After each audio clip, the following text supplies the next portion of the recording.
I just needed to get it fixed. That's all I was trying to do. My brother had left his old laptop at my apartment 3 weeks earlier.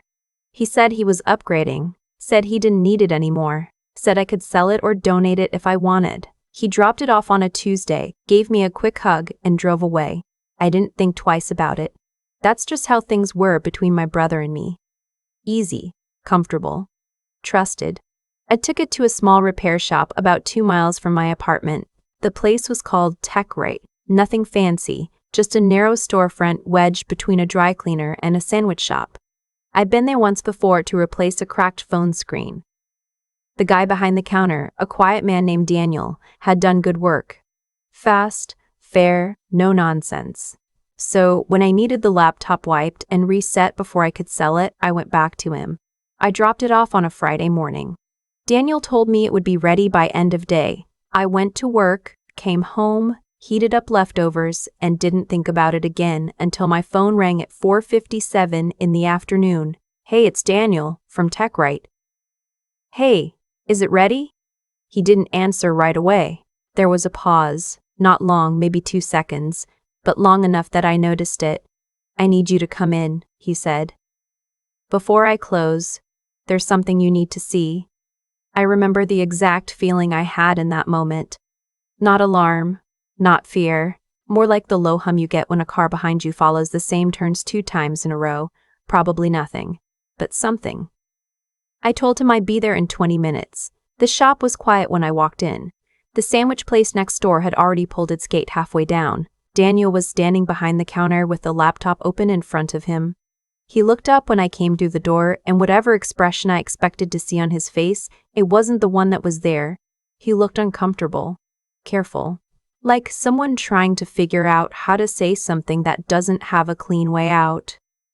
"Thanks for coming," he said. "You said there was something I needed to see." He nodded slowly and turned the laptop toward me. When I started the reset process, the system flagged some files that had been partially deleted but not fully wiped. Standard stuff, I see it all the time. Old documents, photos, downloads, usually it's nothing. He paused. This wasn't nothing. I looked at the screen. He had opened a folder, or what was left of one. The file names were corrupted, partially recovered, but the documents themselves were intact. The first one was a PDF. I leaned in to read it. It was a power of attorney document, signed with my mother's name, dated 14 months ago. I stared at it, read it again, and then I saw the second signature at the bottom, the one listed as the appointed agent. My brother's name. "There's more," Daniel said quietly. He walked me through the folder carefully, one file at a time. He didn't editorialize, didn't tell me what to think. He just clicked and waited and let me read. The second document was a credit application. My mother's full name, her social security number, her date of birth. Filed 8 months ago. The address listed was not my mother's house. It was my brother's apartment. The third was an email thread partially recovered, my mother's email address at the top. The subject line said, "Account transfer confirmation." I couldn't read most of it, too much corruption in the file. But the fragments I could see mentioned a joint account and a routing number that I didn't recognize. The fourth file stopped me cold. It was a photograph, a scanned image of a handwritten note, my mother's handwriting. I knew it immediately, had known it my whole life, the slightly leftward lean and the way she always drew a small loop at the base of her lowercase e's. The note said that she was giving my brother full authority to manage her finances, her property, and her medical decisions. It was undated. It did not look like a legal document. It looked like something someone had asked her to write quickly, maybe without fully explaining what she was agreeing to. I straightened up. My mouth was dry. "How old is that note?" I asked. Daniel shook his head. "No metadata on a scanned photo. No way to know." I took a breath. Then another. "Is there anything else?" He hesitated. "One more. I almost didn't include it because it's badly corrupted. But given the rest," he clicked. What came up was the remnant of a spreadsheet. Most of the cells were blank or garbled, but the column headers were intact. Date, amount, account notes. And in the notes column, one cell was still readable. It said, "Mom doesn't ask questions anymore." I had to hold on to the edge of the counter. "I know this isn't my business," Daniel said. He was looking at me steadily now. "And I want to be clear, I don't know the full situation. But if someone else's name is on documents connected to your mother's finances without her real understanding of what she signed, that's something you should talk to a lawyer about, soon." He closed the laptop and slid it toward me. "Whatever you decide to do with that information is up to you," he said. I just couldn't hand it back and say nothing. I drove home in silence. I don't remember the traffic. I don't remember parking. I just remember sitting at my kitchen table staring at the wall and trying to figure out how long I had not been paying attention. My mother is 63 years old. She lives in the house she and my father bought together in 1991, a pale yellow two-story on a quiet street in the same town where my brother and I grew up. My father passed away 4 years ago after a long illness. My mother handled it with the kind of quiet steadiness that made everyone around her feel like they didn't need to worry. She went back to part-time work at a florist shop. She started a small garden in the backyard. She called me every Sunday without fail. The calls had gotten shorter lately. I had noticed, but I hadn't pushed on it. I told myself she was adjusting to her own rhythms. I told myself she was fine. I called her that night. She picked up on the second ring. "Hi, sweetheart." "Hey, Mom." I kept my voice even, just checking in. "How are you feeling?" "Oh, tired." "I've been tired lately. Your brother came by yesterday, helped me with some paperwork." "What kind of paperwork?" A pause. "Oh, I don't know. Insurance things, I think." He said it was just updating some information. He takes care of all that now, you know. I don't always understand the forms. I pressed my hand flat against the table. "Mom, do you know what a power of attorney is?" Sort of. It's when someone helps you with decisions, isn't it?" "It's more than that. It can give someone legal authority over your finances and medical care." "Did you sign something like that? For my brother?" Another pause. Longer this time. "He had me sign some things a while back. He said it was just in case something happened to me, that it would make it easier. I didn't want to bother you with it." My chest tightened. "Mom, I need you to listen to me. Don't sign anything else, not without calling me first." "Okay? I don't care what it is." "Is something wrong?" "I don't know yet. I'm going to find out. I love you." I hung up and sat there in the kitchen until the room got dark. I didn't sleep that night. I lay on top of my covers in the dark and made a list in my head. What I knew for certain. What I suspected. What I had no proof of. What I needed to do. By 6 in the morning, I had made 2 decisions. The first was that I was not going to confront my brother yet, not until I understood what I was actually dealing with. The second was that I needed a lawyer. I called my friend Carla, who worked at a firm downtown. Not to hire her, her area was corporate contract law, not elder fraud, but because she would know who to call. She answered on the second ring, which meant she was already in the office. I told her what I'd found. She was quiet for a moment. "Okay," she said. "I know someone. Give me an hour." By 9 that morning, I was sitting across from a woman named Patricia, an attorney who specialized in elder law and estate litigation.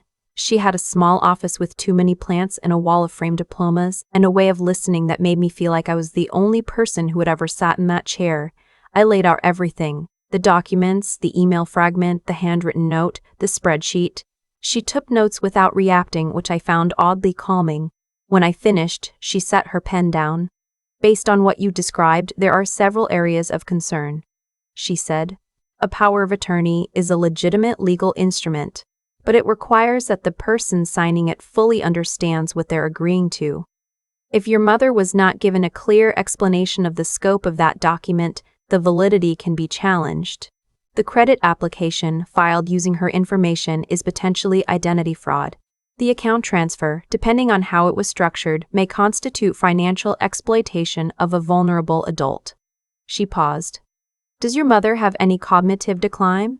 Memory issues, confusion, difficulty following conversations?"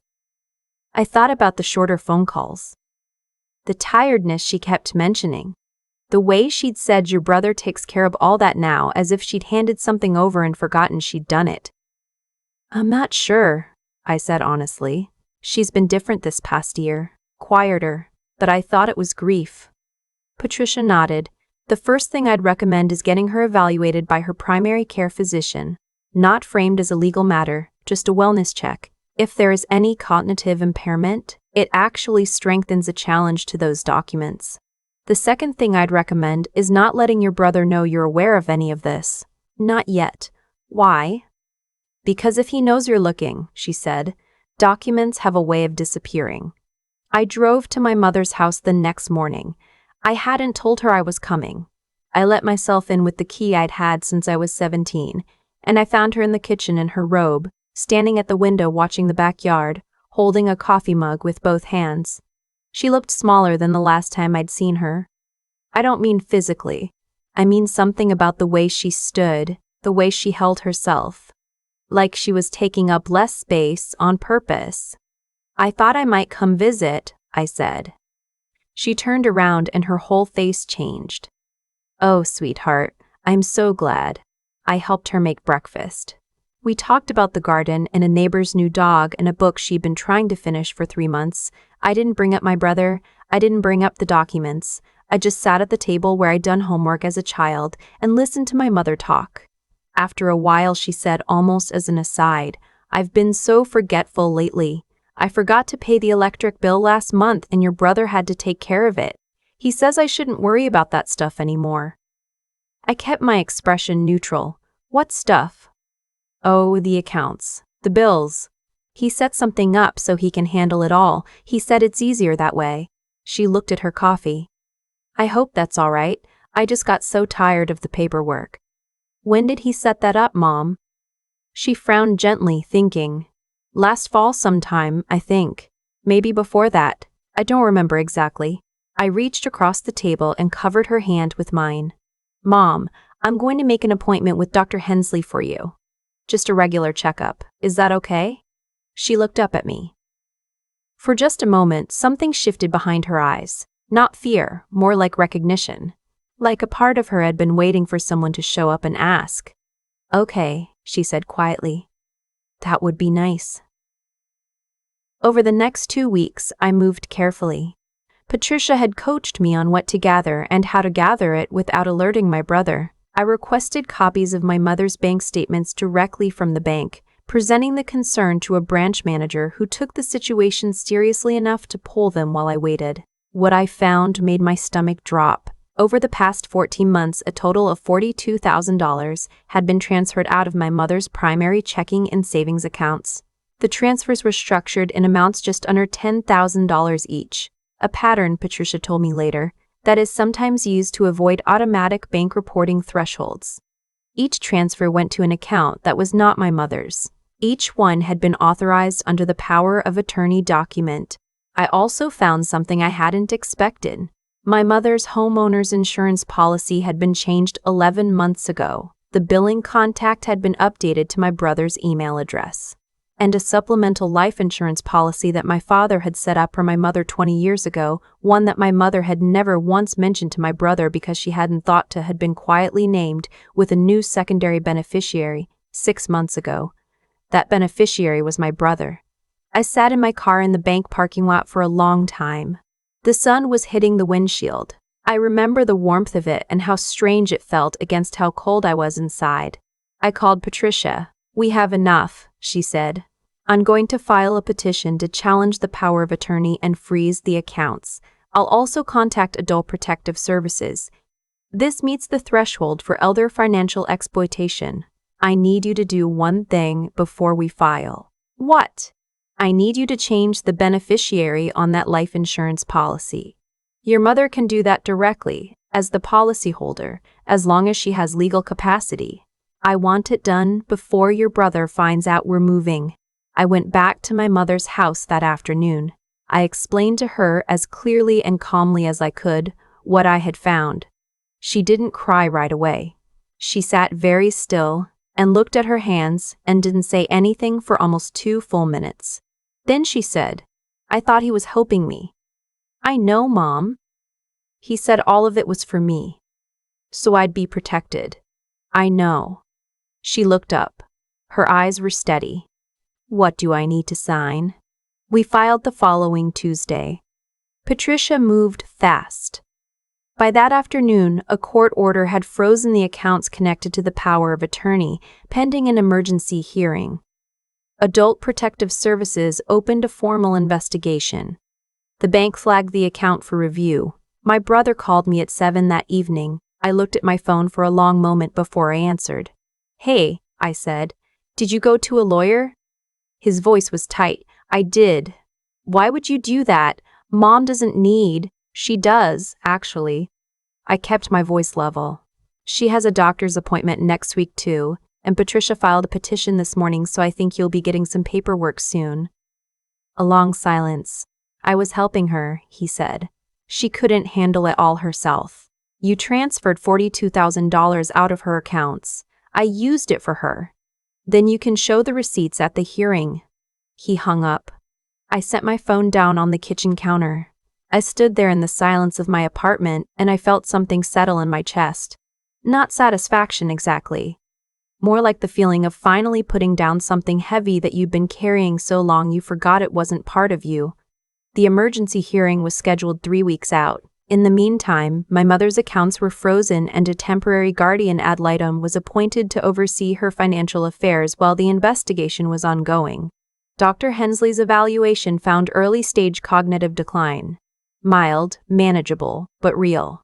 It meant she'd been more vulnerable than any of us had understood. It meant the documents my brother had asked her to sign had almost certainly been executed without her full comprehension of what she was agreeing to. 2 days before the hearing, my brother's attorney contacted Patricia with a proposal. My brother would agree to full restitution of the $42,000. He would agree to the revocation of the power of attorney. He would agree to have no further legal authority over my mother's finances or medical decisions. In exchange, the family would not pursue criminal charges. Patricia walked me through the offer carefully. She told me the decision was mine and my mother's to make. My mother and I sat at her kitchen table that evening and talked it through. She was quiet for a long time. Then she looked at me and said, "Will he leave me alone if I agree?" "Yes," I said. "The conditions include no unsolicited contact regarding finances or legal matters." She nodded once. "Then I agree." She folded her hands on the table. "I don't want to put the family in the paper. I just want him away from my accounts." The settlement was signed the following week. My brother and I have not spoken since the night he called me. I don't know if we ever will. Some part of me still remembers the boy who taught me to ride a bike in the driveway of the pale yellow house, and some part of me will probably always carry that. But the person who looked at our mother's vulnerability and saw an opportunity, I don't know how to hold that alongside the boy from the driveway. Maybe I don't have to. Maybe I can just decide that what I protect now matters more than what I mourn. My mother changed the beneficiary on the life insurance policy back to me and kept it there. She checks her bank account herself now, every Monday, sitting at the kitchen table with a cup of tea. Some weeks she calls me after, just to go over it together. I don't mind. I could do it every day. Last Sunday she called at the usual time and we talked for 40 minutes about nothing in particular, her garden, a show she'd been watching, a recipe she wanted to try. When we were saying goodbye, she said, "I'm glad you came to visit that morning. I'm glad you came to visit that morning. I'm glad you came." I told her I was glad too. What I didn't tell her, what I'll probably never say out loud, is that I almost didn't go. That I almost talked myself out of it, that for one night I sat in my kitchen and considered letting it go, considered telling myself I'd misread the documents, considered choosing the easier version of the story. I think about that a lot. How close comfortable is to careless. How trust and blind faith can look identical from the inside until the moment they don't. If you ever drop off an old device and the tech hands it back with a look you can't quite read, don't brush it off. Don't assume it's nothing. Sometimes the most important information in your life has been sitting in a partially deleted folder on someone else's hard drive, waiting for the one moment you finally chose to look. I was just trying to get it fixed. That's all I was trying to do. But I'm glad I went back in to see what he had to show me. I'm glad Daniel made that call. I used to believe that people who hurt their own family must have always been that way, that there had to be signs, that you would have seen it coming if you'd been paying close enough attention. I don't believe that anymore. What I understand now is that trust creates blind spots, and the closer someone is to you, the larger the blind spot tends to be. That's not weakness. That's just what love costs sometimes. What my brother didn't happen overnight. It was built slowly, one document at a time, one transfer at a time in the spaces where I wasn't looking. He counted on my mother's exhaustion. He counted on her grief. He counted on the fact that I was busy with my own life and not asking enough questions. And for a long time, it worked. Not because I wasn't a good daughter or a good sister, but because I trusted the story I already had about who he was. I kept reading from an old script even as the reality around me was being quietly rewritten. That's the thing about choices that compound quietly. They don't announce themselves. They accumulate. Every time my brother moved money, every time he updated a document, every time he told my mother not to worry, he was making a choice. And every one of those choices created a consequence he couldn't ultimately outrun. Because actions that are built on deception require an ever-expanding architecture of lies to hold them up. Eventually that structure collapses under its own weight. It always does. Not because the universe punishes, but because dishonesty is simply unsustainable. It requires too much maintenance. The truth, by contrast, requires nothing. It just sits there and waits. What I'm most grateful for is that I didn't let discomfort stop me from acting. There was a moment, and I've been honest with myself about this, where I considered letting it go, where I told myself I might be wrong, might be overreacting, might be about to destroy something that couldn't be rebuilt. That moment was the most important one in this entire story. Not the court filing, not the hearing, not the settlement. That quiet moment in my kitchen when I chose to keep going anyway. That was where everything turned. Courage isn't the absence of doubt. It's the decision to move forward while the doubt is still loud. And intelligence isn't just knowing what to do, it's being honest enough with yourself to see clearly even when clarity is uncomfortable. My mother deserved someone who could be both of those things for her. I decided to try to be that person. She checks her own bank account every Monday now. She calls me after sometimes just to go over the numbers together. It's a small thing, but it means she's present in her own life again. Informed, aware, not handed off. That matters more than I can say. If there is any lesson I carry forward, it is this. The people who depend on us are only as protected as our willingness to pay attention. Not anxious, hovering attention. Just honest, clear-eyed presence. Ask the questions. Make the call. Go back in when something doesn't sit right. The most ordinary moments, dropping off a laptop, answering a phone, driving across town on a Tuesday, can be the ones that change everything if you're willing to let them.